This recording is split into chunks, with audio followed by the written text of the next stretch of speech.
फतेह। सतनाम वाहिगुरु साहिब जी। आसा महला पहला सुन बड़ा आखै सब कोई। सतगुरु कहते हैं परमात्मा की गल आती है ना, तो सारे उन्हें सुन के बड़ा कह देते हैं, आख देते हैं। आखना कहना इसका अर्थ की है? हाँ, वो किड्डा को वड्डा केवल वड्डा डीठा होए तां कोई बयान कर सकता जो किसी ने वेख्या होगा। तो जो देखने की गल होगी फिर महाराज कह देते चक्कर चेहन आद बल जात अनुपात नहन जेहे रूप रंग आदि देख भेख तू कह न सकत कि कोई नहीं कह सकता रब किहो जिहा किड्डा कोई वड्डा है, क्योंकि वह चक्कर चेहन कोई रूप रंग है ही नहीं है। हाँ, जो सृष्टि में चला रहा है इसका मतलब है मोह कर रहा। कल अपने सरवण से किया सो दान तेरा किया सो दान किया जित बह सर्व सुमन दे। सरकार वो भावे पंजाब सरकार है या भारत की सरकार है, तो सिस्टम चलाने वास्ते बड़ा बड़ा दायरा है उन्होंने। वो कैबिनेट होती है, मंत्री होंगे ने, वो फिर MP होंगे ने, इलाकों के MLA होंगे ने, पिंडों के सरपंचा पंचा तक उन्होंने प्रबंध संभालना होता है कि सरकार ने प्रबंध देखना। पर रब को यहो जहा कोई नहीं, वो ना तो उसका कोई PA मंत्री है, ना वो कोई कैबिनेट है, ना उन्हें कोई उत्थे MP रखे ने, ना MLA, ना कोई सरपंचा तक वो चला के आज उस संसार का। ਇਹਦਾ मतलब बहुत बड़ा होगा। स्टेट चलानी बड़ी औखी हो जाती है, तो विश्व में चला लिया। विश्व में ये नहीं भी जिहदे बारे असीं जानते उसमें चला लिया। धरती होर पर होर वो धरतियां पता नहीं कितनियां किन्ने कुछ चंद किन्ने कुछ रब ने बनाया, वो सारा सिस्टम संभाल लिया। जिहदा मतलब बहुत बड़ा है, बहुत सुप्रीम पावर है ना। और सुन वड्डा आखे सब कोई केवल वड्डा डीठो, सुन के ही वड्डा कह देंगे।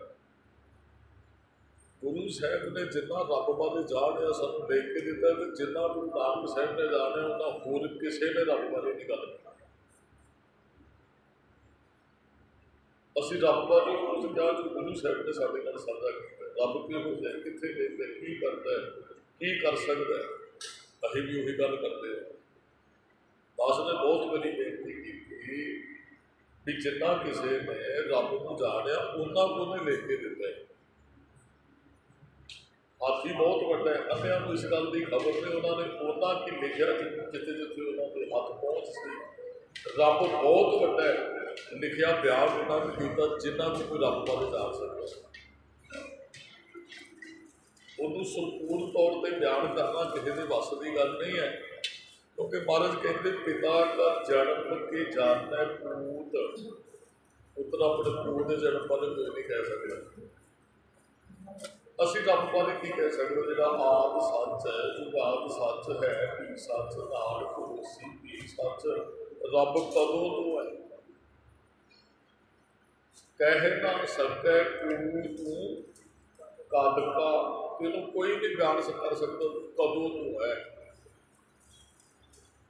पिता का जन्म के जानना भूत, असीं रब के बारे कुछ नहीं बयान कर सकते। हाँ, गुरु साहब ने रब के गुणों की गल की है। वो अंकार जिहड़ा वो सत आप करता निर्भव निर्वैर अकाल मूर्त अजुति सौभाग्य प्रसाद।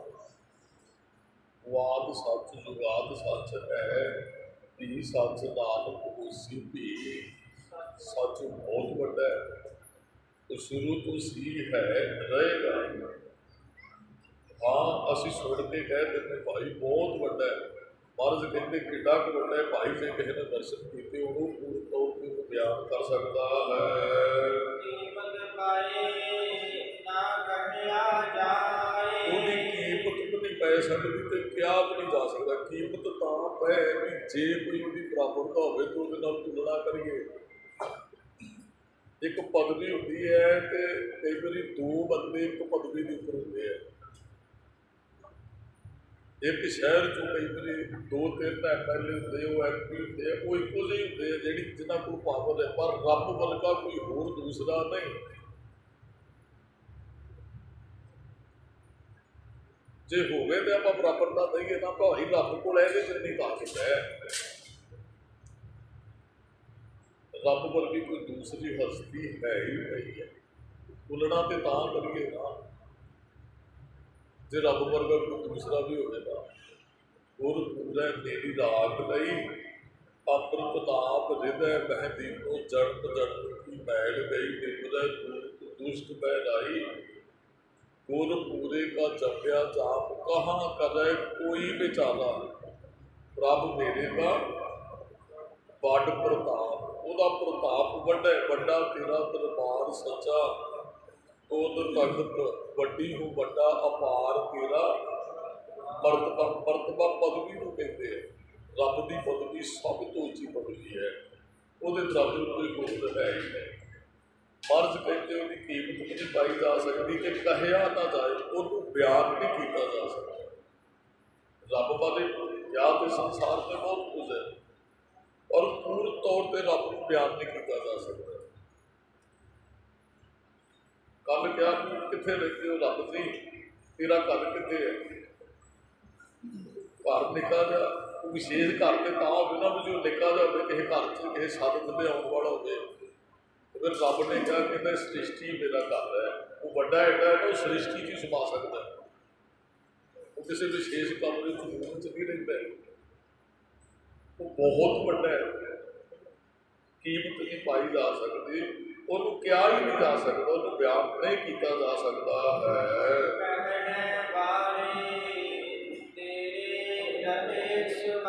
हाँ रब जी तेन कहण वाले तेरे च समा गए। मूर की डली तन रस्सा बन के उन्होंने समुद्र च लटकाया। वो लून की डली जो बाहर सी ना तो कहती है कि तुम मैनू बनो रस्सा ते मैनू तुम पा दो समुद्र के अंदर, तो मैं तुम्हें वो समुद्र की डूंघाई गहराई हुणे माप के लिया देनी है भी समुद्र कितना क गहरा है। वो लून की डली समुद्र रूप हो गई खुरगी पानी के अंदर।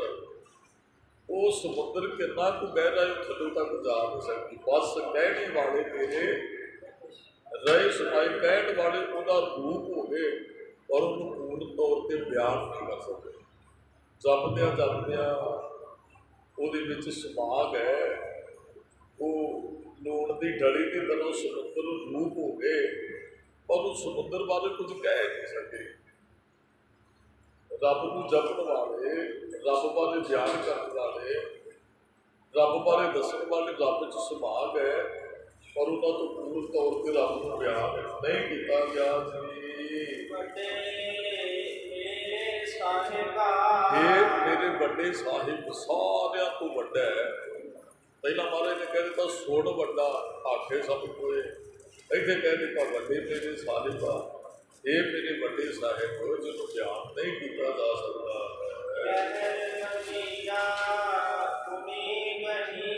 वो गहरा गंभीर है, बहुत बड़े जिगरे वाला है, उसका कोई अथाह नहीं। समुद्र लंबाई भी नहीं मापी जा सकती, उसकी गहराई नहीं मापी जा सकती। इस तरह रब बारे संपूर्ण तौर पर बयान नहीं किया जा सकता। उसका दायरा कितना विशाल, कितना को मुख है, कितना को लंबा चौड़ा, कितों शुरू है कितों तक जाएगा, ये वाहिगुरू जानता है। अपने बारे रब ही जानता है, कोई दूसरा उसके बारे नहीं कह सकता। कितना विशाल है, कितना गहरा, कितना मुख है, कितना दायरा घेरा उसका जी।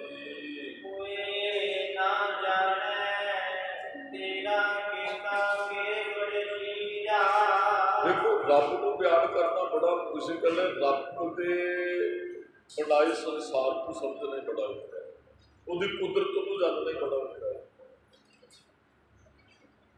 वो कितना बड़ा है उसके बाद भी जानता है तो बनाया की कुछ यही जान गए हैं।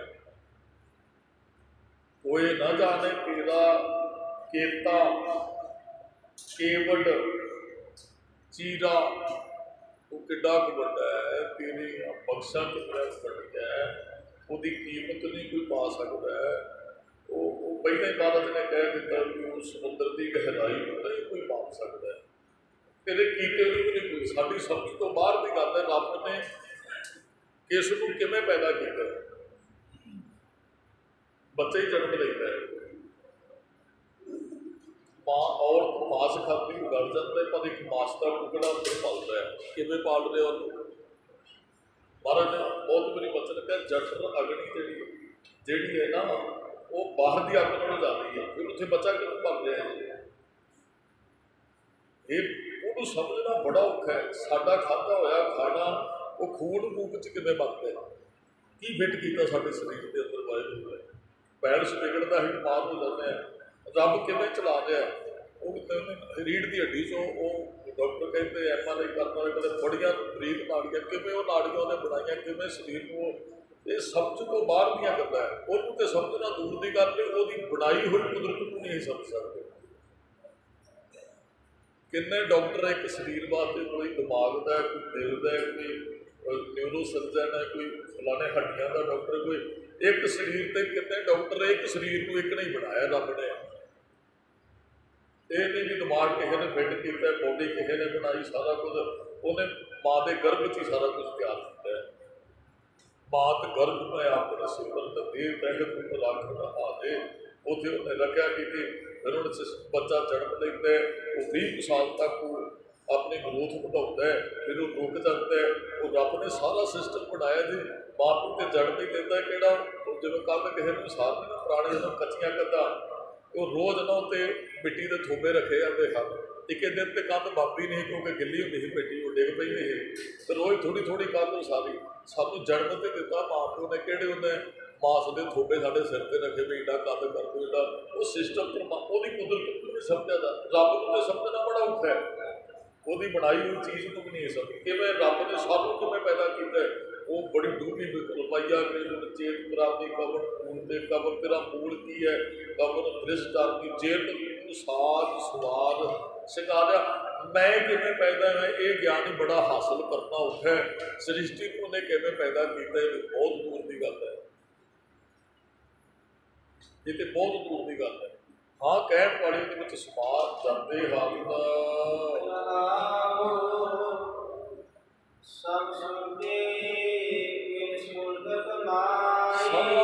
उच्चिया सुरतां वाले ने मिल के फिर सुरत की कमाई की। मान लो एक तो उन्हें एक बंदे ने विचार की, एक है भी बहुत बंद ने विचार किया।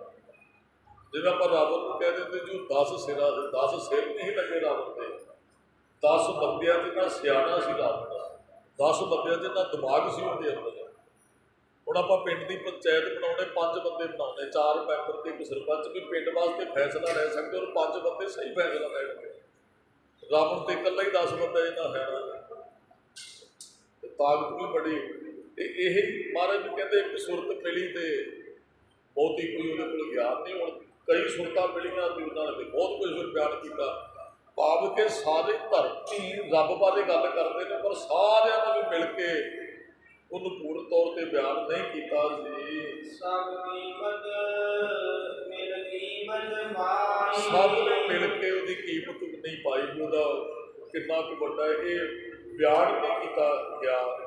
ਭਾਵੇਂ ਉਹ ਧਾਰਮਿਕ ਗ੍ਰੰਥ ਨੇ ਜਾਂ ਉਹ ਧਾਰਮਿਕ ਬੰਦੇ ਨੇ ਜਾਂ ਜਪਣ ਵਾਲੇ ਜਿੰਨੇ ਵੀ ਅੱਗੇ ਮਹਾਰਾਜ ਸਾਰਿਆਂ ਦੀ ਗੱਲ ਕਰਨਗੇ ਵੀ ਰੱਬ ਦੀ ਕੀਮਤ ਨਹੀਂ ਪਾਈ ਜਾ ਸਕਦੀ। ਉਹ ਕੀਮਤ ਤਾਂ ਪਵੇ ਉਹਦੀ ਬਰਾਬਰ ਦਾ ਕੋਈ ਹੋਏ, ਉਹਨੂੰ ਪੂਰਨ ਤੌਰ ਤੇ ਬਿਆਨ ਸਾਰੇ ਮਿਲ ਕੇ ਵੀ ਨਹੀਂ ਕਰ ਸਕਦੇ ਹਨ। ਜਿੰਨੇ ਵੀ ਵਿਸ਼ਵ ਦੇ ਅੰਦਰ ਗਿਆਨੀ ਨੇ, ਗਿਆਨ ਪ੍ਰਾਪਤ ਕਰਨ ਵਾਲੀ ਦਾ ਜਿੰਨੇ ਵੀ ਧਿਆਨ ਲਾ ਕੇ ਬੈਠੇ ਧਿਆਨੀ ਹੈ ਜਾਂ ਗੁਰਪੁਰ ਆਈਏ, ਗਿਆਨੀ ਧਿਆਨੀ ਦਾ ਵਿਸ਼ਲੇਸ਼ਣ ਹੀ ਹੈ ਗੁਰਪੁਰ ਹਾਈ। ਗੁਰੂ ਜਿੰਨੇ ਵੀ ਹੈ ਜਾਂ ਗੁਰ ਹਾਈ ਕਿਹਾ ਗਿਆ, ਗੁਰ ਭਾਈ ਜਾਂ ਜਿੰਨੇ ਗੁਰੂ ਜਾਂ ਗੁਰੂਆਂ ਵਰਗੇ ਹੋਰ ਵੀ ਜਿੰਨੇ ਗੁਰ ਭਾਈ ਨੇ, ਇੱਕ ਰੱਬ ਬਾਰੇ ਪੂਰਨ ਤੌਰ ਤੇ ਬਿਆਨ ਨਹੀਂ ਕਰ ਸਕਦੇ। ਗਿਆਨੀ ਬਹੁਤ ਨੇ, ਵਿਗਿਆਨੀ ਵੀ ਬਹੁਤ ਹੈ, ਰੱਬ ਬਾਰੇ ਕੁਝ ਨਹੀਂ ਕਹਿ ਸਕਦੇ। ਧਿਆਨੀ ਵੀ ਬਹੁਤ ਹੈ, ਪਤਾ ਨਹੀਂ ਕਿੰਨੇ ਸਾਲਾਂ ਤੋਂ ਧਿਆਨ ਲਾ ਕੇ ਬੈਠੇ ਹੈ, ਧਿਆਨ ਹੀ ਲਾ ਸਕਦੇ ਆ।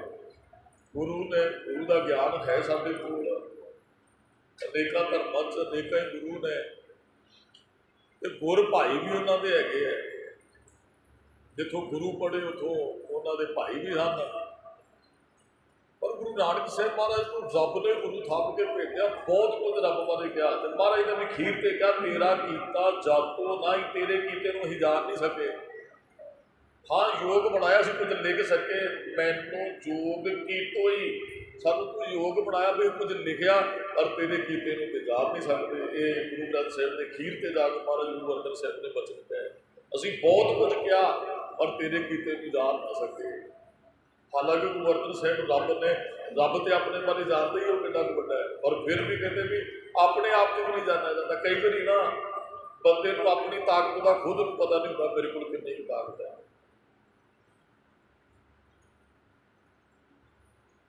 ਦੂਸਰੇ ਬੰਦੇ ਉਹਦਾ ਨਾਮ ਲੈ ਕੇ ਕੰਮ ਕਰਾ ਦਿੰਦੇ ਨੇ, ਉਸ ਖੁਦ ਬੰਦੇ ਨੂੰ ਇਸ ਗੱਲ ਦਾ ਪਤਾ ਨਹੀਂ ਹੁੰਦਾ ਮੇਰੇ ਕੋਲ ਕਿੰਨੀ ਕੁ ਤਾਕਤ ਹੈ। ਰੱਬ ਤੇ ਬਹੁਤ ਵੱਡਾ ਹੈ, ਉਹ ਤੇ ਵਿਸ਼ਾਲ, ਉਹਨੇ ਤਾਂ ਵਿਸ਼ਵ ਨੂੰ ਪੈਦਾ ਕੀਤਾ। ਮਹਾਰਾਜ ਕਹਿੰਦੇ ਜਿੰਨੇ ਵੀ ਗੁਰੂ ਨੇ, ਗੁਰ ਭਾਈ ਨੇ, ਗਿਆਨੀ ਧਿਆਨੀ ਹਨ,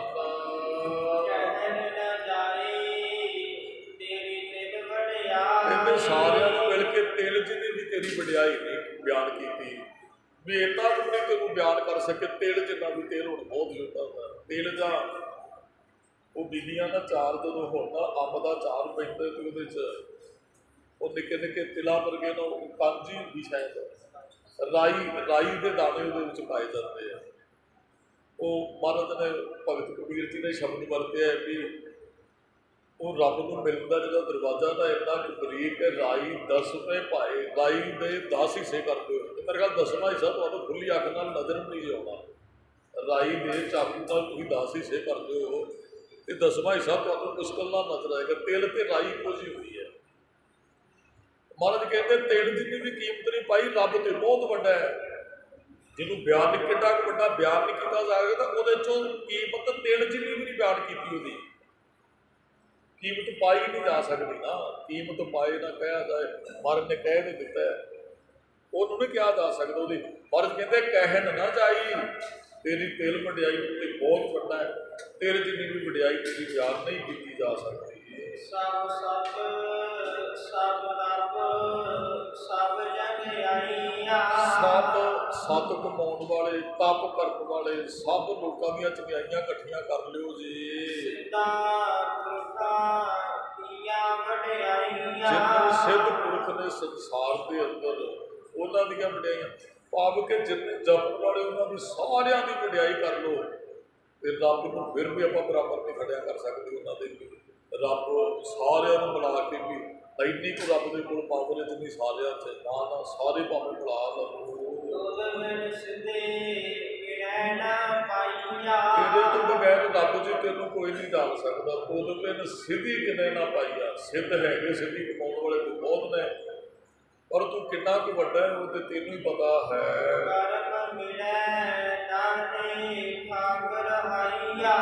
ਕਹਿੰਦੇ ਉਹ ਬਖਸ਼ਿਸ਼ ਨਾਲ ਮਿਲ ਜਾਂਦੇ। ਤੁਸੀਂ ਠਾਕ ਰੋਕ ਨੂੰ ਕਹਿੰਦੇ ਰੋਕ ਫਿਰ ਕੋਈ ਨਹੀਂ ਲਾ ਸਕਦਾ। ਜਿੰਨਾ ਗਿਆਨ ਤੁਹਾਨੂੰ ਰੱਬ ਨੇ ਆਪਣੇ ਬਾਰੇ ਦੇਣਾ ਹੈ ਨਾ, ਉਹਨੇ ਦੇ ਦੇਣਾ।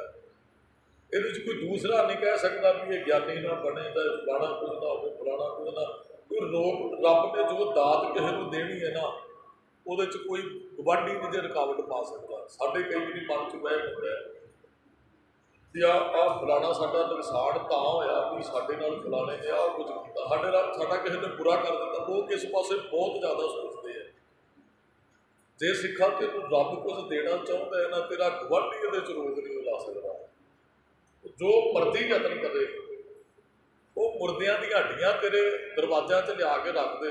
ਕੱਲ੍ਹ ਪਰਸੋਂ ਇੱਕ ਗੁਰਮੁਖ ਬਾਰੇ ਨੇ ਫੋਨ ਕੀਤਾ, ਕਹਿੰਦਾ ਜੀ ਸਾਡੇ ਘਰੋਂ ਬੰਦੇ ਦੇ ਹੱਡ ਮਿਲੇ ਨੇ। ਮੈਂ ਕਿਹਾ ਕੋਈ ਨਹੀਂ, ਤੁਸੀਂ ਸੁੱਟ ਦਿਓ ਬਾਹਰ, ਜੇ ਹੱਡ ਮਿਲੇ ਨੇ ਫਿਰ ਕੀ ਹੋ ਗਿਆ, ਬਾਣੀ ਪੜ੍ਹੋ ਤੇ ਗੁਰੂ ਕਿਰਪਾ ਕਰੇਗਾ। ਉਹ ਜਿੰਨੇ ਮਰਜ਼ੀ ਹੱਡ ਤੁਹਾਡੇ ਦਰਵਾਜ਼ਿਆਂ 'ਤੇ ਲਿਆ ਕੇ ਰਾਤ ਨੂੰ ਟੰਗਦੇ ਨੇ, ਤੁਹਾਡਾ ਨੁਕਸਾਨ ਨਹੀਂ ਕਰ ਸਕਦੇ। ਜੇ ਤੁਹਾਡੇ ਅੰਦਰ ਜਪਜੀ ਸਾਹਿਬ ਹੈ, ਜੇ ਤੁਹਾਡੇ ਕੋਲ ਨਿਤਨੇਮ ਹੈ, ਜੇ ਤੁਹਾਡੇ ਕੋਲ ਬਾਣੀ ਹੈ, ਸਰੀਰ 'ਤੇ ਬਾਣਾ ਹੈ, ਕਿਉਂਕਿ ਸਾਡੇ ਗੁਰੂ ਵਰਗਾ ਵੱਡਾ ਕੋਈ ਹੈ ਨਹੀਂ ਹੈ।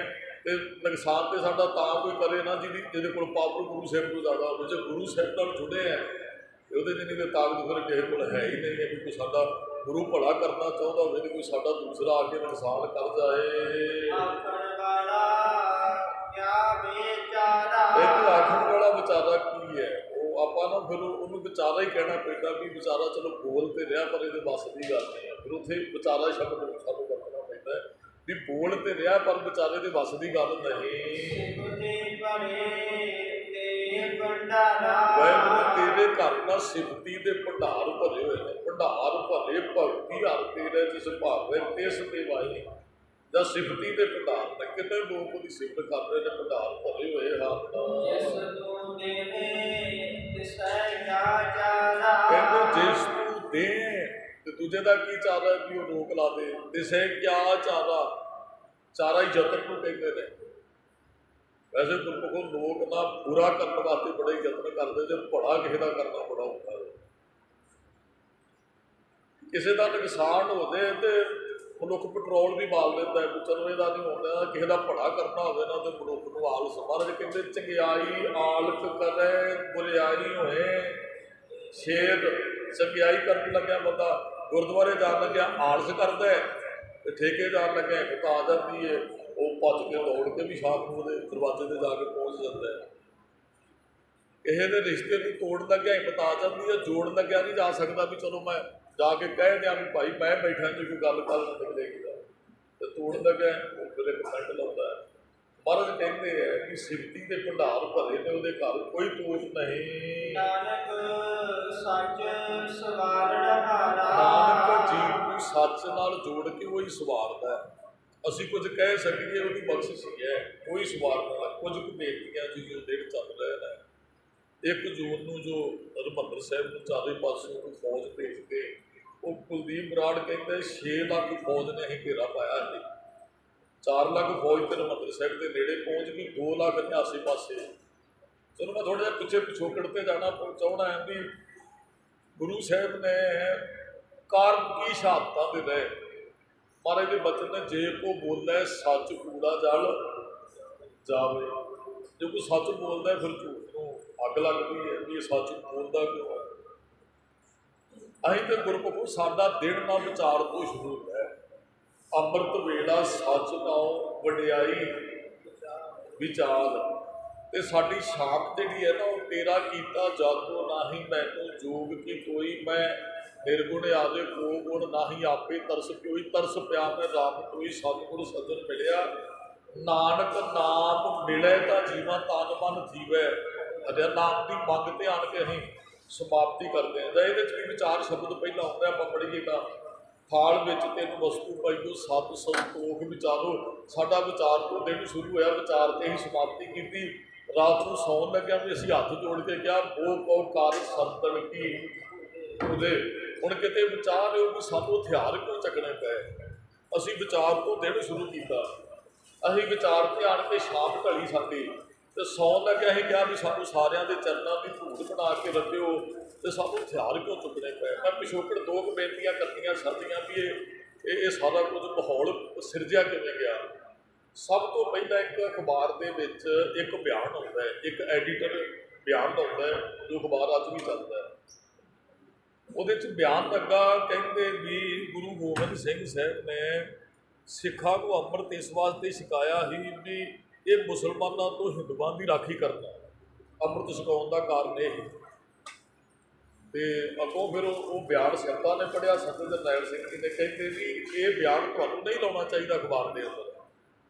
ਤੇ ਤੀਸਰੇ ਦਿਨ ਫਿਰ ਇੱਕ ਬਿਆਨ ਲੱਗਦਾ ਹੈ, ਕਹਿੰਦੇ ਵੀ ਜਿਨ੍ਹਾਂ ਨੂੰ ਤਕਲੀਫ ਹੈ ਨਾ ਉਸ ਬਿਆਨ ਤੋਂ ਤੇ ਉਹ ਫਿਰ ਹਿੰਦੁਸਤਾਨ ਨੂੰ ਛੱਡ ਕੇ ਚਲੇ ਜਾਣ, ਉਹ ਪਾਕਿਸਤਾਨ ਚਲੇ ਜਾਣ। ਅਗਲੇ ਦਿਨ ਬਿਆਨ ਇਹ ਲੱਗਾ, ਤੀਸਰੇ ਦਿਨ ਇੱਕ ਦਿਨ ਛੱਡ ਕੇ ਕਹਿੰਦੇ ਜਿਨ੍ਹਾਂ ਨੂੰ ਤਕਲੀਫ ਹੈ ਨਾ ਉਸ ਬਿਆਨ ਤੋਂ ਉਹ ਫਿਰ ਅੱਗੋਂ ਜਵਾਬ ਦਿੱਤਾ ਗਿਆ, ਕਹਿੰਦੇ ਹਿੰਦੁਸਤਾਨ ਦੀ ਆਜ਼ਾਦੀ 'ਚ ਸਾਡੀ 85% ਕੁਰਬਾਨੀ ਹੈ। ਇਹ ਦੇਸ਼ ਸਾਡਾ ਹੈ। ਜੇ ਅਸੀਂ ਜਾਣਾ ਹੁੰਦਾ ਨਾ ਤੇ ਅਸੀਂ 47 ਵੇਲੇ ਪਾਕਿਸਤਾਨ ਰਹਿ ਜਾਣਾ ਹੈ। ਅਸੀਂ 85% ਆਜ਼ਾਦੀ 'ਚ ਸਾਡੀਆਂ ਸ਼ਹਾਦਤਾਂ ਹੋਈਆਂ। ਇਹ ਦੇਸ਼ ਸਾਡਾ ਹੈ। ਤੇ ਫਿਰ ਕੀ ਹੋਇਆ ਜੀ, ਇੱਕ ਘਟਨਾ ਵਾਪਰੀ ਵੀ ਇਹ ਉਸੇ ਐਡੀਟਰ ਨੂੰ ਜੋ ਲੁਧਿਆਣਾ ਉਹ ਜਲੰਧਰ ਬਾਈਪਾਸ ਚੌਂਕ ਤੇ ਮਾਰ ਦਿੱਤਾ ਜਾਂਦਾ ਥੋੜ੍ਹੇ ਦਿਨਾਂ ਬਾਅਦ। ਇਹਨੇ ਬਿਆਨ ਲਾਇਆ ਵੀ ਉਹ ਹਿੰਦੂਆਂ ਦੀ ਰਾਖੀ ਵਾਸਤੇ ਮਹਾਰਾਜ ਨੇ ਇਹਨਾਂ ਨੂੰ ਸਿੱਖਾਂ ਨੂੰ ਅੰਮ੍ਰਿਤ ਛਕਾਇਆ ਹੈ, ਮੁਸਲਮਾਨਾਂ ਤੋਂ ਰੱਖਿਆ ਕਰਨ, ਤੇ ਹੁਣ ਤੇ ਇਹਨਾਂ ਨੂੰ ਅੰਮ੍ਰਿਤ ਦੀ ਲੋੜ ਨਹੀਂ, ਅੰਮ੍ਰਿਤ ਬੰਦ ਕਰੋ। ਤੇ ਜਦੋਂ ਉਹ ਐਡੀਟਰ ਦਾ ਕਤਲ ਹੋ ਜਾਂਦਾ ਹੈ ਤੇ ਫਿਰ ਇੱਕ ਮੋਗੇ ਦੇ ਨੇੜੇ ਪਿੰਡ ਉੱਥੇ ਇੱਕ ਪਰਿਵਾਰ ਨੂੰ ਚੁੱਕਿਆ ਜਾਂਦਾ ਹੈ, ਪੁਲਿਸ ਚੁੱਕਦੀ ਹੈ। ਬੜੀ ਮੰਦਭਾਗੀ ਘਟਨਾ ਸੀ ਉਹ। ਮੈਂ ਪੜ੍ਹਿਆ ਪਿਛੋਕੜ, ਚਲੋ ਹਰੇਕ ਇਹਨਾਂ ਦਿਨਾਂ ਤੋਂ ਇਹ ਪੜ੍ਹੀਦਾ।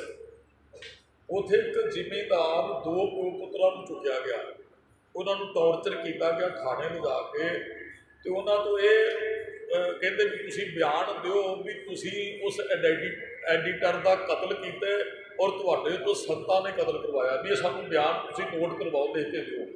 ਉਹ ਕਹਿੰਦੇ ਵੀ ਨਾ ਹੀ ਕਤਲ ਕੀਤਾ ਤੇ ਨਾ ਸੰਤਾਂ ਨੇ ਸਾਡੇ ਤੋਂ ਕਰਵਾਇਆ। ਹਾਂ, ਜਦੋਂ ਸੰਤ ਸਾਨੂੰ ਸੱਦਦੇ ਨੇ ਅਸੀਂ ਚਲੇ ਜਾਂਦੇ ਉਹਨਾਂ ਦੇ ਦਰਸ਼ਨ ਕਰਨ, ਅਰੋਡੇ ਪਿੰਡ ਸਾਡੇ ਕੋਲ ਆਉਂਦੇ ਨੇ, ਅਸੀਂ ਕਥਾ ਸੁਣਨ ਚਲੇ ਜਾਂਦੇ ਹਾਂ, ਸਾਡਾ ਵੈਸੇ ਸੰਤਾਂ ਨਾਲ ਕੋਈ ਬਹੁਤਾ ਨਿੱਜੀ ਸੰਬੰਧ ਨਹੀਂ ਹੈ। ਉਹ ਕਹਿੰਦੇ ਨਹੀਂ, ਤੁਹਾਨੂੰ ਇਹ ਬਿਆਨ ਲਿਖਤੀ ਤੌਰ 'ਤੇ ਦਰਜ ਕਰਵਾਉਣੇ ਪੈਣਗੇ ਵੀ ਤੁਸੀਂ ਉਹਨਾਂ ਦਾ ਨਾਂ ਲਓ ਵੀ ਉਹਨਾਂ ਨੇ ਕਤਲ ਕਰਵਾਇਆ। ਉਹ ਕਹਿੰਦੇ ਨਹੀਂ, ਬੜਾ ਟੌਰਚਰ ਕੀਤਾ। ਫਿਰ ਕੀ ਹੋਇਆ, ਫਿਰ ਉਸੇ ਗੁਰਮੁਖ ਕਾਬੂ ਬਜ਼ੁਰਗ ਕਿਸਾਨ ਦੀ ਨੌਜਵਾਨ ਧੀ ਨੂੰ ਲਿਆਂਦਾ ਗਿਆ ਇਹਨਾਂ ਦੇ ਸਾਹਮਣੇ, ਤੇ ਉਸ ਧੀ ਨੂੰ ਬੇਪੱਤ ਕੀਤਾ, ਉਹਨੂੰ ਨਿਰਵਸਤਰ ਕਰਕੇ ਨਾ, ਤੇ ਬਾਪ ਨੂੰ ਕਹਿੰਦੇ ਆਪਣੀ ਧੀ ਵੱਲ ਵੇਖ, ਨਿਰਵਸਤਰ ਧੀ। ਏਸ਼ੀਆ ਦਾ ਲੋਕ ਹਰੇਕ ਗੱਲ ਨੂੰ ਬਰਦਾਸ਼ਤ ਕਰ ਦਿੰਦਾ ਹੈ। ਉਹ ਆਪਣੀਆਂ ਅੱਖਾਂ ਦੇ ਸਾਹਮਣੇ ਆਪਣੀ ਧੀ ਤੇ ਆਪਣੀ ਭੈਣ ਦੀ ਬੇਇੱਜ਼ਤੀ ਨਹੀਂ ਸਹਾਰ ਸਕਦਾ। ਮਹਾਭਾਰਤ ਦਾ ਯੁੱਧ ਇਸੇ ਗੱਲ ਤੋਂ ਹੀ ਸ਼ੁਰੂ ਹੋਇਆ ਸੀ। ਰਾਵਣ ਦੀ ਭੈਣ ਦੀ ਬੇਇੱਜ਼ਤੀ ਕੀਤੀ ਗਈ ਤੇ ਰਾਵਣ ਕਹਿੰਦਾ ਮੈਂ ਏਸ਼ੀਆ ਦਾ ਉਹ ਜਿਹੜਾ ਅਣਖੀ ਬੰਦਾ ਫਿਰ ਆਪਣੀ ਭੈਣ ਦੀ ਬੇਇੱਜ਼ਤੀ ਨਹੀਂ ਬਰਦਾਸ਼ਤ ਕਰਦਾ, ਤੇ ਉਹਦੇ ਬੜਾ ਟੌਰਚਰ ਕੀਤਾ। ਜਦੋਂ ਬਾਪ ਨੂੰ ਤੇ ਧੀ ਫਿਰ ਤਰਲੇ ਲੈਂਦੀ ਨਿਰਵਸਤਰ ਖੜੀ, ਕਹਿੰਦੀ ਬਾਪੂ ਮੈਂ ਉਹੀ ਤੇਰੀ ਧੀ ਹੈ, ਬਚਪਨ ਤੂੰ ਆਪਣੇ ਹੱਥਾਂ ਨਾਲ ਹੀ ਤੇ ਮੈਨੂੰ ਕੱਪੜੇ ਪਾਉਂਦਾ ਰਿਹਾ, ਮੇਰੀ ਗੰਦਗੀ ਤੱਕ ਸਾਫ਼ ਕਰਦਾ ਰਿਹਾ। ਬਾਪੂ ਕੋਈ ਨਹੀਂ, ਜੇ ਤੂੰ ਮੇਰੇ ਤਨ ਵੱਲ ਵੇਖ ਲੇਗਾ ਕਿੱਥੇ ਬਾਪੂ ਨੂੰ ਬਰਦਾਸ਼ਤ। ਇਹ ਫਿਰ ਤੀਸਰੇ ਦਿਨ ਪਤਾ ਲੱਗਾ ਸੰਤ ਜਰਨੈਲ ਸਿੰਘ ਜੀ ਨੂੰ, ਕਹਿੰਦੇ ਵੀ ਉਹ ਬੰਦਿਆਂ ਨੂੰ ਚੁੱਕ ਕੇ ਉਹਨਾਂ ਦੀ ਧੀ ਨੂੰ ਬੇਪੱਤ ਕੀਤਾ ਸਾਹਮਣੇ ਭਰਾ ਨੂੰ, ਤੇ ਬਾਪ ਨੂੰ ਕਹਿੰਦੇ ਆਪਣੀ ਨਗਣ ਧੀ ਦਾ ਤਨ ਵੇਖੋ। ਤੇ ਫਿਰ ਉੱਥੇ ਸੰਤਾਂ ਨੇ ਇੱਕ ਬਿਆਨ ਕੀਤਾ, ਕਹਿੰਦੇ ਵੀ ਉਹ ਥਾਣੇਦਾਰ 24 ਘੰਟੇ ਨਹੀਂ ਕੱਢਣਾ ਚਾਹੀਦਾ, ਉਹਨੂੰ ਖਤਮ ਕਰੋ। ਜਿਹੜੀ ਬੇਨਤੀ ਕਰਨੀ ਚਾਹੁੰਦਾ ਹੈ, ਸਾਨੂੰ ਹਥਿਆਰ ਚੁੱਕਣ ਤੇ ਮਜਬੂਰ ਕੀਤਾ ਗਿਆ ਹੈ। ਵਿਚਾਰ ਤੋਂ ਸਾਡਾ ਦਿਨ ਸ਼ੁਰੂ, ਵਿਚਾਰ ਤੇ ਸਾਡੀ ਸਮਾਪਤੀ। ਤੇ ਜਦੋਂ ਆਹ ਕੁਝ ਹੋਇਆ, ਫਿਰ ਇੱਕ ਘਟਨਾ 77 'ਚ ਸੰਤ ਜੋ ਦਮਦਮੀ ਟਕਸਾਲ ਦੇ ਮੁਖੀ ਬਣਦੇ ਆ। ਫਿਰ ਚਲੋ ਇਹ ਕਾਰਨ ਬਹੁਤ ਬਣੇ ਵੀ ਉੱਥੇ ਉਹ ਨਿਰੰਕਾਰੀ ਦਾ ਸਮਾਗਮ ਜਾਣ ਬੁੱਝ ਕੇ ਵਿਸਾਖੀ ਵਾਲੇ ਦਿਨਾਂ ਦੇ ਅੰਦਰ ਅੰਮ੍ਰਿਤਸਰ ਰੱਖਿਆ ਗਿਆ, ਤੇ ਉਹਨੇ ਬਹੁਤ ਕੁਝ, ਉਹਨੇ ਪਾਲਕੀ 'ਚ ਬੈਠ ਕੇ ਗੁਰੂ ਸਾਹਿਬ ਦੀ ਰੀਸ ਕੀਤੀ। ਸੰਤਾਂ ਨੇ ਵੀ ਸਰਕਾਰ ਨੂੰ ਕਿਹਾ, ਕਹਿੰਦੇ ਵੀ ਤੁਸੀਂ ਨਗਰ ਕੀਰਤਨ ਕੱਢੋ ਅੰਮ੍ਰਿਤਸਰ, ਸਾਨੂੰ ਕੋਈ ਤੁਹਾਡੇ ਨਾਲ ਨਾਰਾਜ਼ਗੀ ਨਹੀਂ, ਪਰ ਤੁਸੀਂ ਸਾਡੇ ਗੁਰੂਆਂ ਦੀ ਰੀਸ ਕਰੋ, ਇਹ ਸਾਨੂੰ ਬਰਦਾਸ਼ਤ ਨਹੀਂ ਕਰ ਸਕਦੇ। ਫਿਰ ਉਸ ਪਾਪੀ ਨੇ ਇੱਕ ਹੋਰ ਵੱਡਾ ਕਾਂਡ, ਉਹਨੇ ਆਪਣੀ ਤੱਕੜੀ ਇੱਕ ਲਈ ਤੇ ਇੱਕ ਛਾਬੇ 'ਚ ਆਪਣੀ ਘਰਵਾਲੀ ਨੂੰ ਬਿਠਾਇਆ, ਉਹ ਨਿਰੰਕਾਰੀ ਨੇ, ਤੇ ਦੂਸਰੇ ਛਾਬੇ 'ਚ ਇੱਕ ਗੁਰਬਾਣੀ ਦੀ ਪੰਗਤੀ ਲਿਖੀ, ਆਪੇ ਕੰਡਾ ਤੋਲ ਤਰਾਜੀ ਪ੍ਰਭ ਆਪੇ ਤੋਲ ਤਲਾਇਆ। ਸੰਤਾਂ ਨੇ ਫਿਰ ਸਰਕਾਰ ਨੂੰ ਕਿਹਾ ਵੀ ਤੁਸੀਂ ਨਗਰ ਕੀਰਤਨ ਕੱਢੋ, ਤੋਲੋ ਆਪਣੀਆਂ ਪਤਨੀਆਂ ਨੂੰ ਤੱਕੜੀ ਦੇ ਵਿੱਚ ਬਿਠਾ ਕੇ, ਪਰ ਤੁਸੀਂ ਗੁਰਬਾਣੀ ਦੀ ਪੰਗਤੀ ਲਿਖ ਕੇ ਇੱਕ ਛਾਬੇ 'ਚ ਰੱਖੋ ਕਿਸੇ ਔਰਤ ਦੇ ਦੂਸਰੇ ਪੱਗ 'ਚ, ਇਹ ਕਦੇ ਅਸੀਂ ਸਿੱਖ ਬਰਦਾਸ਼ਤ ਨਹੀਂ ਕਰ ਸਕਦੇ। ਅਸੀਂ ਆਪਣੀ ਫਿਰ ਸੁਖਮਣੀ ਸਾਹਿਬ ਦੇ ਗੁਟਕਿਆਂ ਦੇ ਅੰਗ ਖਿਲਾਰੇ ਗਏ ਜੀ ਅੰਮ੍ਰਿਤਸਰ ਦੀਆਂ ਗਲੀਆਂ ਦੇ ਅੰਦਰ, ਇੱਥੋਂ ਤੱਕ ਹਰਿਮੰਦਰ ਸਾਹਿਬ ਦੇ ਵਿੱਚ ਬੀੜੀਆਂ ਸੁੱਟੀਆਂ ਗਈਆਂ, ਬਹੁਤ ਕੁਝ ਹੋਇਆ। ਸੰਤ ਸਰਕਾਰ ਨੂੰ ਕਹਿੰਦੇ ਵੀ ਅਸੀਂ ਬਰਦਾਸ਼ਤ ਤੋਂ ਸਾਡੇ ਬਾਹਰ ਦੀ ਗੱਲ ਕਰਦੀ ਹੈ ਵੀ ਤੁਸੀਂ ਇਹ ਨਾ ਕਰੋ। ਉਹ ਫਿਰ ਉਹ ਅਨੰਦਪੁਰ ਸਾਹਿਬ ਦਾ ਕਪੂਰ ਸਿੰਘ ਨੇ ਮਤਾ ਲਿਖਿਆ, ਫਿਰ ਉਹ ਮਤੇ 'ਤੇ ਗੱਲ ਚੱਲੀ ਵੀ ਸਾਡੀਆਂ ਮੰਗਾਂ ਪੂਰੀਆਂ ਕਰੋ। ਤੇ ਫਿਰ ਉਹਨਾਂ ਨੇ ਕਿਹਾ ਲਓ ਜੀ, ਇਹ ਤੇ ਵੱਖ ਆਪਣਾ ਦੇਸ਼ ਚਾਹੁੰਦੇ ਆ, ਹਾਲਾਂਕਿ ਅਨੰਦਪੁਰ ਸਾਹਿਬ ਵਾਲਾ ਮਤਾ ਪੜ੍ਹਿਓ, ਸਾਰਿਆਂ ਦੀਆਂ ਸਾਂਝੀਆਂ ਮੰਗਾਂ, ਉਹਦੇ 'ਚ ਕੋਈ ਨਹੀਂ। ਉਹ ਅੰਮ੍ਰਿਤਸਰ ਨੂੰ ਪਵਿੱਤਰ ਦਰਜਾ, ਸ਼ਹਿਰ ਦਾ ਦਰਜਾ, ਉਹ ਕਿ ਹੱਕ ਬਣਦਾ ਸੀ ਸਾਡਾ। ਇੱਕ ਸਾਨੂੰ ਟਰਾਂਸਮੀਟਰ ਚਾਹੀਦਾ ਹੈ, ਉਹ ਹਰਿਮੰਦਰ ਸਾਹਿਬ ਦੀ ਜਿਹੜੀ ਉਹ ਗੁਰਬਾਣੀ ਘਰਾਂ 'ਚ ਪਹੁੰਚਣੀ ਚਾਹੀਦੀ ਹੈ। ਉਹ ਪਾਣੀਆਂ ਦੇ ਮੁੱਦੇ 'ਤੇ ਗੱਲ ਹੋਈ, ਉਹ ਧਰਮ ਯੁੱਧ ਮੋਰਚਾ ਪਹਿਲਾਂ ਲੱਗਾ, ਚਲੋ ਦੋ ਪਾਰਟੀਆਂ ਨੇ ਲਾਇਆ ਸੀ, ਬਾਅਦ ਦੇ ਵਿੱਚ ਇਕੱਠਾ ਮੋਰਚਾ ਹੋ ਗਿਆ। ਤੇ ਉਹ ਸੰਤਾਂ ਨੇ ਕੁਝ ਵੀ ਆ ਜਿਹੜੇ ਗਰੀਬ ਬਾਣੀਏ ਨੇ ਵਿਚਾਰੇ, ਉਹ ਤੇ ਹਾਲਾਂਕਿ ਇਹ ਜਿਹੜਾ ਕਿਸਾਨੀ ਨਾਲ ਸੰਬੰਧ ਰੱਖਦੇ, ਜਿਹੜਾ ਪੰਜਾਬ ਦਾ ਕਿੱਤਾ ਕਿਸਾਨੀ ਵਾਲਾ, ਪਰ ਉੱਥੇ ਅਨੰਦਪੁਰ ਦੇ ਮਤੇ 'ਚ ਵੀ ਜਿਹੜੇ ਨਿੱਕੇ ਗਰੀਬ ਬਾਣੀਏ ਨੇ ਇਹਨਾਂ ਨੂੰ ਟੈਕਸ ਨਹੀਂ ਲੱਗਣਾ ਚਾਹੀਦਾ। ਫਿਰ ਸਾਡੇ ਨੌਜਵਾਨ ਪੜ੍ਹ ਕੇ ਨਸ਼ਈ ਬਣ ਜਾਂਦੇ ਆ, ਤੇ ਜਿਹੜੇ ਨੌਜਵਾਨਾਂ ਨੇ ਡਿਗਰੀਆਂ ਕੀਤੀਆਂ, ਸਰਕਾਰ ਉਹਨਾਂ ਨੂੰ ਉਹ ਵਜ਼ੀਫੇ ਦਵੇ ਵੀ ਉਹ ਬੱਚੇ ਗਲਤ ਪਾਸੇ ਸੁਸਾਈਡ ਨਾ ਕਰਨ ਜਾਂ ਉਹ ਨਸ਼ੇ ਦੇ ਆਦੀ ਨਾ ਹੋਣ। ਹਾਂ, ਜਿਹੜੇ ਨਸ਼ੇ ਕਰ ਰਹੇ ਨੇ ਉਹਨਾਂ ਦੇ ਲਾਇਸੈਂਸ ਬਣਾਏ ਜਾਣ, ਉਹਨਾਂ ਨੂੰ ਸਰਕਾਰ ਨਸ਼ਾ ਜਿਹੜਾ ਉਹ ਦਵੇ ਤੇ ਦੂਸਰਾ ਬੰਦਾ ਨਸ਼ੇ ਤੋਂ ਬਚੇ। ਉਹ ਜਿਹੜਾ ਉਹ ਮੰਗਾ ਕਿਤੇ ਨਾ ਕਿਤੇ ਹੁਣ ਵੀ ਉੱਠਦੀਆਂ ਵੀ ਪੰਜਾਬ ਦੇ ਵਿੱਚ ਜਿਹੜੀ ਉਹ ਫੀਮ ਦੀ ਖੇਤੀ ਹੋਣੀ ਚਾਹੀਦੀ ਜਾਂ ਕੁਝ ਵੀ ਹੈ। ਚਲੋ ਉਹ ਇਹਨਾਂ ਦੀ ਦੂਰਦੇਸ਼ੀਆਂ ਦੀ ਗੱਲ ਹੈ, ਆਪਾਂ ਤਾਂ ਸਿਰਫ ਬੋਲ ਹੀ ਸਕਦੇ ਹਾਂ। ਉਹ ਕਪੂਰ ਸਿੰਘ ਨੇ ਅਨੰਦਪੁਰ ਸਾਹਿਬ ਦਾ ਪਤਾ ਲਿਖਿਆ ਹੈ, ਫਿਰ ਉਹਦੇ 'ਤੇ ਪਹਿਰਾ ਦਿੱਤਾ ਵੀ ਇਹ ਕੁਝ ਹੋਣਾ ਚਾਹੀਦਾ, ਉਹਦੇ 'ਚ ਸਾਰਿਆਂ ਦੀਆਂ ਸਾਂਝੀਆਂ ਮੰਗਾਂ ਹੀ ਕੋਈ ਸਿੱਖਾਂ ਦੀਆਂ ਨਹੀਂ। ਅਤੇ ਫਿਰ ਸਾਡੇ ਤੋਂ ਪਹਿਲਾਂ ਕਹਿ ਦਿੱਤਾ ਕਿ ਇਹ ਵੱਖਵਾਦੀ ਨੇ, ਅੱਤਵਾਦੀ ਨੇ ਜੀ। ਉਹ ਫਿਰ ਕਹਿੰਦੇ ਜੀ ਇਹ ਤਾਂ ਆਪਣਾ ਵੱਖਰਾ ਦੇਸ਼ ਬਣਨਾ ਚਾਹੁੰਦੇ ਆ। ਕਹਿੰਦੇ ਨਹੀਂ, ਕੋਈ ਅਸੀਂ ਆਪਣਾ ਵੱਖਰਾ ਦੇਸ਼ ਨਹੀਂ, ਸਾਡੀਆਂ ਮੰਗਾਂ, ਸਾਡੀ 25% ਸਾਡੀ ਸ਼ਹਾਦਤ ਹੋਈ ਹੈ। ਅਤੇ ਫਿਰ ਉਹ ਸਾਡੇ ਹੱਕ ਦੇਣ ਦੀ ਬਜਾਏ ਉਹ ਇੱਕ ਮੈਂ ਕਿਤਾਬ ਪੜ੍ਹ ਰਿਹਾ, ਉਹ ਰਾਈਟਰ ਲਿਖਦਾ, ਕਹਿੰਦਾ ਵੀ ਕੁਲਦੀਪ ਬਰਾੜ ਗੇੜੇ ਮਾਰਨੇ ਸ਼ੁਰੂ ਕਰਦਾ ਹਰਿਮੰਦਰ ਸਾਹਿਬ ਦੇ। ਉਹ ਇੱਕ ਪਲਾਨ ਕਿ ਸ਼ਿਮਲੇ ਦੇ ਕੋਲ ਉਹ ਪਹਾੜੀਆਂ ਦੇ ਅੰਦਰ ਹਰਿਮੰਦਰ ਸਾਹਿਬ ਦਾ ਮਾਡਲ ਬਣਾ ਕੇ ਸਮੇਂ ਦੀ ਸਰਕਾਰ ਨੇ ਉੱਥੇ ਪ੍ਰੈਕਟਿਸ ਕਰਵਾਈ ਕੁਲਦੀਪ ਬਰਾੜ ਕਰਦਿਆਂ ਨੂੰ ਵੀ ਆਪਾਂ ਨੇ ਉਹ ਇਸ ਤਰ੍ਹਾਂ ਹਮਲਾ ਕਰਨਾ ਸਾਰਾ ਕੁਝ। ਕਹਿੰਦੇ ਫਿਰ 6 ਲੱਖ ਵੀਰ ਨੂੰ ਫੌਜ ਨੇ ਘੇਰਾ ਪਾਇਆ ਹਰਿਮੰਦਰ ਸਾਹਿਬ। ਕੁਲਦੀਪ ਬਰਾੜ ਹੀ ਆਪਣੀ ਕਿਤਾਬ 'ਚ ਲਿਖਦਾ ਹੈ, ਜਿਹਨੇ ਆਪ ਅੱਗੇ ਲੱਗ ਕੇ ਟੈਗ ਕੀਤਾ। ਉਹ ਕਹਿੰਦਾ 6 ਲੱਖ ਸੀ ਅਸੀਂ, ਜਿਹਦੇ ਵਿੱਚੋਂ ਇਹੋ ਜਿਹੇ ਫੌਜੀ ਵਰਤੇ ਗਏ। ਉਹ ਕਹਿੰਦਾ ਵੀ ਇੱਕ ਫੌਜੀ ਹੁੰਦਾ ਜਿਹਨੂੰ ਸਿਰਫ 4 ਸਾਲ ਉਹਦੇ ਤੋਂ ਸਰਕਾਰ ਸੇਵਾ ਦਿੰਦੀ ਹੈ, ਉਹ ਫੌਜੀਆਂ ਨੂੰ ਕਿਤੇ ਵਰਤਿਆ ਨਹੀਂ ਜਾਂਦਾ।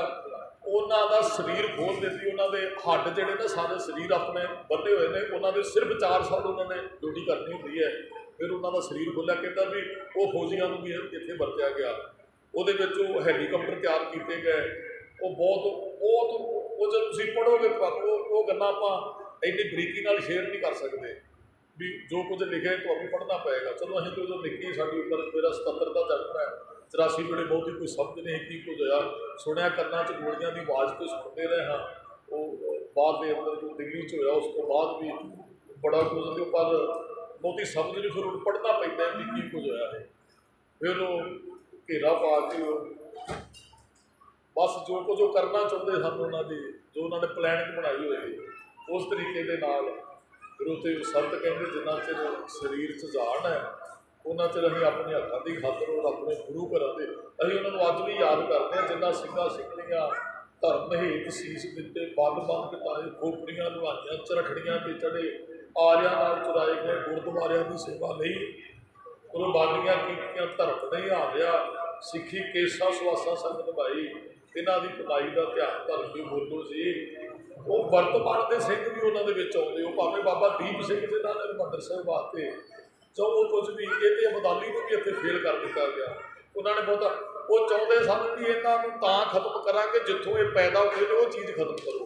ਅਬਦਾਲੀ ਨੇ ਤਾਂ ਇਹੀ ਕਿਹਾ ਸੀ, ਉਹ ਸਰੋਵਰ ਖੁੱਲਿਆ, ਉਹ ਤਮੂਰ ਗਾ, ਇਹਨਾਂ ਸਾਰਿਆਂ ਦੀ ਉਹ ਜਹਾਨਗਾ, ਇਹ ਸੋਚ ਤੇ ਸਾਰਿਆਂ ਨੂੰ ਸ਼ੁਰੂ ਤੇ ਹੀ ਰਹੀ ਹੈ ਵੀ ਇੱਥੇ ਇਹ ਬਾਣੀ ਪੜ੍ਹਦੇ ਆ। ਉਹਨਾਂ ਨੇ ਕਥਾ ਬੰਦ ਕਰਾਈ ਹਰਿਮੰਦਰ ਸਾਹਿਬ ਦੇ ਅੰਦਰੋਂ। ਇਹ ਅੰਗਰੇਜ਼ਾਂ ਨੇ ਉਹ ਕਾਰਨ ਬਹੁਤ ਵੱਡੇ ਹਨ ਜੀ, ਉਹ ਵੀ ਇਹਨਾਂ ਨੂੰ ਗੁਰੂ ਗ੍ਰੰਥ ਸਾਹਿਬ 10 ਬੇਨਤੀ ਕੀਤੀ। ਗੁਰੂ ਅਰਜਨ ਸਾਹਿਬ ਦਾ ਸ਼ਹੀਦੀ ਦਿਹਾੜਾ ਲੰਘਿਆ, ਸਭ ਤੋਂ ਵੱਡਾ ਕਾਰਨ ਸੀ ਗੁਰੂ ਗ੍ਰੰਥ ਸਾਹਿਬ ਦੀ ਸੰਪਾਦਨਾ ਔਰ ਹਰਿਮੰਦਰ ਸਾਹਿਬ 'ਚ ਪ੍ਰਕਾਸ਼। ਸਾਡੇ ਹਰਿਮੰਦਰ ਸਾਹਿਬ 'ਤੇ ਨਿਗਾਹ ਜਿਹੜੀਆਂ ਬਣ ਤੋਂ ਲੈ ਕੇ ਔਰ ਮਹਾਰਾਜ ਨੇ ਨਹੀਂ ਇੰਨੀ ਮਜ਼ਬੂਤ ਰੱਖੀ। ਮਹਾਰਾਜ ਨੇ ਉਦੋਂ ਹੀ ਕਿਹਾ ਸੀ, ਕਹਿੰਦੇ ਕਈ ਵਾਰੀ ਟੈਂਕ ਲੈ ਕੇ ਇੱਥੇ ਸਮੇਂ ਦੀਆਂ ਸਰਕਾਰਾਂ ਆਉਣਗੀਆਂ, ਅਸੀਂ ਨਹੀਂ ਇੰਨੀ ਮਜ਼ਬੂਤ ਰੱਖ ਕੇ ਚੱਲਦੇ ਹਾਂ, ਇੱਥੇ ਸਦਾ ਵਾਸਤੇ ਲੋਕ ਨਤਮਸਤਕ ਹੋਣਗੇ ਤੇ ਜਿਹੜਾ ਇਸ ਸਥਾਨ ਦੇ ਨਾਲ ਮੱਥਾ ਲਾਏਗਾ ਉਹ ਬਹੁਤਾ ਸਮਾਂ ਜਿੱਦਾਂ ਨਹੀਂ ਰਹੇਗਾ। ਅੱਜ ਤੁਹਾਨੂੰ ਮਿਲਦਾ ਭਾਈ 153 ਦਿਨ ਤੋਂ ਵੱਧ ਕਿਸੇ ਨੇ ਉਹ ਜਿਉਣਾ ਨਹੀਂ ਕੀਤਾ, ਜਿਹਨੇ ਹਰਿਮੰਦਰ ਸਾਹਿਬ ਨਾਲ ਮੱਥਾ ਲਾਇਆ। ਉਹ ਫਿਰ ਘੇਰਾ ਪਿਆ ਸੀ, ਘੇਰਾ ਪੈ ਕੇ ਕਿਸ ਤਰ੍ਹਾਂ ਲੜਾਈ ਹੋਈ, ਕਿਸ ਤਰ੍ਹਾਂ ਫਿਰ ਉਹ ਸੰਤਾਂ ਨੇ ਕੋਈ ਇਹਨਾਂ ਦਾ ਮੁਕਾਬਲਾ ਕੀਤਾ, ਉਹ ਕੱਲ੍ਹ ਦੇ ਦੀਵਾਨਾਂ 'ਚ ਆਪਾਂ ਇਹ ਸਾਰੀਆਂ ਗੱਲਾਂ ਜਿਹੜੀਆਂ ਸ਼ੇਅਰ ਕਰਾਂਗੇ ਜੀ। ਸਮੇਂ ਦੀ ਸਮਾਪਤੀ ਹੈ, ਨਿੱਕੇ ਨਿੱਕੇ ਬੱਚਿਆਂ ਨੂੰ ਉਹਦੇ ਵਿੱਚ ਇੱਕ ਵੱਡੀ ਗੱਲ ਵੀ, ਇੱਕ ਪਦਮ ਸ਼੍ਰੀ ਭਗਤ ਪੂਰਨ ਸਿੰਘ ਵੀ ਵਿੱਚ ਦਿਹਾੜਾ ਮਨਾਉਣ ਵਾਸਤੇ ਗ੍ਰਿਫਤਾਰ ਕੀਤੇ ਗਏ। ਉਹ ਭਗਤ ਪੂਰਨ ਸਿੰਘ ਦੀ ਕਿਤਾਬ ਪੜ੍ਹਿਓ, ਉਹਨਾਂ ਨੇ, ਮੈਂ ਕਿਤਾਬ ਪੜ੍ਹਿਆ, ਉਹਨਾਂ ਨੇ ਲਿਖਿਆ, ਕਹਿੰਦੇ ਵੀ ਅਸੀਂ ਇੱਕ ਕਮਰੇ 'ਚ ਬੰਦ ਸਾਨੂੰ ਕੀਤਾ। ਪਦਮ ਸ਼੍ਰੀ ਹਨ ਭਗਤ ਪੂਰਨ ਸਿੰਘ ਜੀ, ਜਿਨ੍ਹਾਂ ਨੇ ਬੇਸਹਾਰਿਆਂ ਨੂੰ ਆਪਣੇ ਹੱਥੀਂ ਉਹਨਾਂ ਦੇ ਮੂੰਹ 'ਚ ਗਰਾਹੀਆਂ ਪਾਈਆਂ, ਉਹਨਾਂ ਨੂੰ ਦਵਾਈ ਦਿੱਤੀ, ਪਿੰਗਲਵਾੜਾ ਉਹ ਇੱਕ ਦਰਖਤ ਦੇ ਥੱਲੇ ਸ਼ੁਰੂ ਕੀਤਾ। ਉਹ ਭਗਤ ਪੂਰਨ ਸਿੰਘ ਲਿਖਦਾ, ਕਹਿੰਦਾ ਵੀ ਇੱਕ ਦਾਦੀ, ਉਹ ਸ਼ਹੀਦੀ ਦਿਹਾੜਾ 3 ਜੂਨ ਨੂੰ ਸ਼ਹੀਦੀ ਦਿਹਾੜਾ ਸੀ ਮਹਾਰਾਜ ਦਾ ਗੁਰੂ ਅਰਜਨ ਸਾਹਿਬ ਦਾ। ਕਹਿੰਦੇ ਇੱਕ ਦਾਦੀ ਆਪਣੇ ਨਿੱਕੇ ਜਿਹੇ ਪੋਤਰੇ ਨੂੰ ਲੈ ਕੇ ਬੁੱਕਲ 'ਚ ਸਾਡੇ ਵਾਲੇ ਕਮਰੇ 'ਚ ਅਨੇਕਾਂ ਸਰੀਰ ਕਮਰੇ 'ਚ ਬੰਦ ਕੀਤੇ। ਮੈਂ ਵੀ ਵਿੱਚ ਸਭ ਭਗਤ ਪੂਰਨ ਸਿੰਘ ਨੇ ਲਿਖਿਆ। ਕਹਿੰਦੇ ਵੀ ਉਹ ਬੱਚਾ ਵਿਲਕ ਰਿਹਾ ਵੀ ਦਾਦੀ ਮੈਨੂੰ ਪਾਣੀ ਪਿਆ। ਤੇ ਉਹ ਦਾਦੀ ਆਪਣੇ ਪੋਤਰੇ ਨੂੰ ਛੱਡ ਕੇ ਨਾ ਤੇ ਉਹ ਸਰੋਵਰ 'ਚ ਜਾਂਦੀ ਹੈ, ਤੇ ਜਦੋਂ ਜਾ ਕੇ ਨਾ ਉਹ ਬੁੱਕ ਪਾਣੀ ਦਾ ਭਰਦੀ ਹੈ ਤੇ ਵਿੱਚ ਖੂਨ, ਤੇ ਉਹ ਪਾਣੀ ਰੋੜ ਦਿੰਦੀ, ਕਹਿੰਦੀ ਵੀ ਸਿੱਖਾਂ ਦਾ ਖੂਨ ਨਹੀਂ ਆਪਣੇ ਪੋਤਰੇ ਨੂੰ ਪਿਆਵਾਂਗੇ, ਇਹਨਾਂ ਦੀ ਰੱਤ ਨਹੀਂ ਆਪਣੇ ਪੋਤਰੇ ਨੂੰ ਪਿਆਵਾਂਗੇ। ਤੇ ਉਹ ਪੋਤਰੇ ਨੂੰ ਪਿਆਸ ਲੱਗੀ ਸੀ, ਦਾਦੀ ਵਾਪਸ ਮੁੜੀ ਤੇ ਉਹ ਪੋਤਰਾ ਰੂਮ 'ਚੋਂ ਭੱਜ ਕੇ ਬਾਹਰ ਨਿਕਲਿਆ ਵੀ ਦਾਦੀ ਪਾਣੀ ਲਿਆ ਰਹੀ ਹੈਗੀ। ਤੇ ਉਹ ਹਿੰਦੀ ਬੋਲਣ ਵਾਲਾ ਇੱਕ ਉਹ ਸਿਪਾਹੀ ਆਇਆ, ਉਹਨੇ ਆਣ ਕੇ ਉਹ ਫੌਜੀ ਨੇ ਕਿਹਾ, ਉਹ ਕਹਿੰਦੇ ਇਹ ਬੁੜੀਆ ਕਿਆ ਚਾਹੀਏ? ਉਹ ਕਹਿੰਦੀ ਮੇਰਾ ਪੋਤਰਾ ਵਿਲਕਦਾ, ਮੈਂ ਪਾਣੀ ਲੈਣ ਆਈ ਹਾਂ ਪਰ ਵਾਪਸ ਮੁੜੀ। ਉਹਨੇ ਬੜੇ ਅੱਪ ਸ਼ਬਦ ਬੋਲੇ, ਕਹਿੰਦਾ ਬੁੜੀਆ ਜੇ ਪਾਣੀ ਚਾਹੀਏ ਨਾ, ਕਹਿੰਦਾ ਵੀ ਪੋਤਰਾ ਜਦੋਂ ਭੱਜ ਕੇ ਆਇਆ ਨਾ, ਉਸ ਫੌਜੀ ਨੇ ਉਹਨੂੰ 3 ਸਾਲ ਦਾ ਬੱਚਾ ਸੀ ਦੰਦਾਂ ਵਾਲੇ ਪਾਸਿਓਂ ਫੜਿਆ, ਕਹਿੰਦਾ ਤੈਨੂੰ ਵੀ ਪਾਣੀ ਚਾਹੀਏ? ਉਹ ਤਰਲੇ ਲੈਂਦਾ, ਕਹਿੰਦਾ ਦਾਦੀ ਮਾਂ ਪਾਣੀ ਚਾਹੀਦਾ। ਉਹਨੂੰ ਲੱਤਾਂ ਨੂੰ ਫੜ ਕੇ ਨਾ ਚੁੱਕ ਕੇ ਤੇ ਉਹਦਾ ਸਿਰ ਥੱਲੇ ਬੜੀ ਜ਼ੋਰ ਨਾਲ ਪਟਕਾ ਕੇ ਪੱਥਰ ਤੇ ਮਾਰਿਆ, ਕਹਿੰਦਾ ਖੱਖੜ ਦੀ ਤਰ੍ਹਾਂ ਮੇਰੇ ਸਾਹਮਣੇ ਬੱਚੇ ਦਾ ਸਿਰ ਗੁਜ਼ਰ ਗਿਆ। ਤੇ ਉਹ ਜਿਹੜਾ ਭਈਆ ਫੌਜੀ ਕਹਿ ਰਿਹਾ ਸੀ, ਕਹਿਣ ਲੱਗਾ ਤੈਨੂੰ ਇਸ ਕਰਕੇ ਮਾਰਿਆ, ਕੱਲ੍ਹ ਨੂੰ ਤੂੰ ਵੀ ਆਖੇਗਾ ਮੈਨੂੰ ਪੰਜਾਬ ਦਾ ਪਾਣੀ ਚਾਹੀਦਾ, ਤੂੰ ਆਖੇਗਾ ਮੈਨੂੰ ਹੱਕ ਚਾਹੀਦੇ ਆ, ਤੂੰ ਕੱਲ੍ਹ ਨੂੰ ਅੱਤਵਾਦੀ ਬਣੇਗਾ। ਉਹ ਕੀ ਘਟਨਾ ਵਾਪਰੀਆਂ ਜਿਹੜੇ ਕੱਲ੍ਹ ਨੂੰ 2-3 ਘਟਨਾ ਦਾ ਸਾਹਿਬ ਜੀ ਨਾਲ ਸ਼ੇਅਰ ਕਰੇਗਾ। ਉਹਨਾਂ ਬੱਚਿਆਂ ਦਾ ਕੀ ਕਸੂਰ ਸੀ? ਤੁਸੀਂ ਕਹਿੰਦੇ ਵੀ ਸੰਤ ਬੈਠੇ ਸੀ ਤਾਂ ਹੀ ਗੋਲੀਆਂ ਚਲਾਈਆਂ, ਉਹ ਬੱਚਿਆਂ ਦਾ ਕੀ ਕਸੂਰ? 3 ਦਿਨ ਸ਼ਹੀਦੀ ਦਿਹਾੜਾ ਮਨਾਉਣ ਵਾਲੇ ਨੂੰ ਅੰਦਰ ਜਾਣ ਦਿੱਤਾ ਗਿਆ 3 ਜੂਨ ਤੱਕ। 3 ਜੂਨ ਨੂੰ ਫਿਰ ਸਖਤਾਈ ਕਰਕੇ ਵੀ ਉਹਨਾਂ ਨੂੰ ਸਾਰਿਆਂ ਨੂੰ ਇੱਕ ਵਾਰੀ ਖਤਮ ਕਰੋ। ਜਿਵੇਂ ਇੱਕ ਘਰ 'ਚ 35 ਤੋਂ 45,000 ਤੱਕ ਇੱਕ ਦਿਨ 'ਚ ਸਾਡਾ ਕਤਲ ਹੋਇਆ, ਉਹੀ ਕੁਝ ਉੱਥੇ ਕਰਨ ਦੀ ਯਤਨ ਕੀਤਾ ਗਿਆ। 84 ਦੇ ਅੰਦਰ ਨਿੱਕੇ ਨਿੱਕੇ ਬੱਚਿਆਂ ਨੂੰ ਸ਼ਹੀਦੀ ਦਿਹਾੜਾ ਮਨਾਉਣਾ, ਇਹਨੂੰ ਕਿਵੇਂ ਬਜ਼ੁਰਗਾਂ ਨੂੰ ਖੋ ਕੇ ਸ਼ਹੀਦ ਕੀਤਾ। ਕੱਲ੍ਹ ਕੁਝ ਕੁ ਬੇਨਤੀਆਂ ਆਪਾਂ ਸਾਂਝੀਆਂ ਕਰਾਂਗੇ, ਇੰਨੀਆਂ ਕੁ ਬੇਨਤੀਆਂ ਪ੍ਰਵਾਨ ਕਰਨੀਆਂ ਜੀ। ਖੁਦਾ ਚੁੱਕਾ ਦੀ ਕਿਰਪਾ, ਸਮੂਹ ਸੰਗਤ ਦਾ ਧੰਨਵਾਦ। ਜੀ ਆਇਆਂ ਨੂੰ। ਵਾਹਿਗੁਰੂ ਜੀ ਕਾ ਖਾਲਸਾ, ਵਾਹਿਗੁਰੂ ਜੀ ਕੀ ਫਤਿਹ।